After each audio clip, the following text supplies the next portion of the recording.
Anyway, this was a man that's being manhandled out of a bank by about 7 police officers simply because he wanted to withdraw his own money, mind you. And this is why we need to keep cash alive, because otherwise your money is not your money. It's like a rainbow man.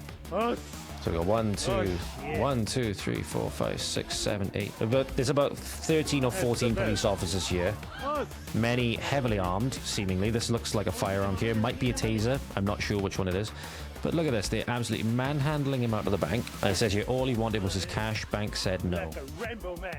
Oh, Now, obviously, shit. and you can hear the guy in the background calling them pigs. And again, they wonder why they have these reputations when they're acting in this way. Now, when he's in the bank, if he's being told that he can't withdraw his money for whatever reason, he might be then getting violent. He might be then getting aggressive. He might be doing all these things, which, you know, you could argue he shouldn't be doing. But at the end of the day, this is why we have to do what we can to make sure we stop ourselves from ever getting into these kinds of situations. Can't ever have these things happening, because we shouldn't be leaving the door open for things like this to potentially be happening. How do we do that? By making sure that we keep cash alive, by making sure that our money stays our money. It's not the bank's money, it's our money. And making sure that we do that as best as possible. We'll be taking money out of the banks and going back to paying things by cash in installments. Like I remember when I was a kid that my mom every single week, she'd be back and forth the mortgage company. I believe it might have been Santander actually.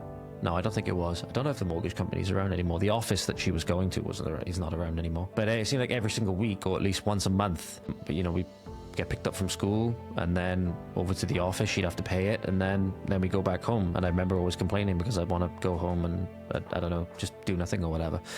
But yeah, no, maybe we got to go back to that. Maybe we got to go back to no, we're staying away from this electronic system where the cashless agenda, we're completely going against it.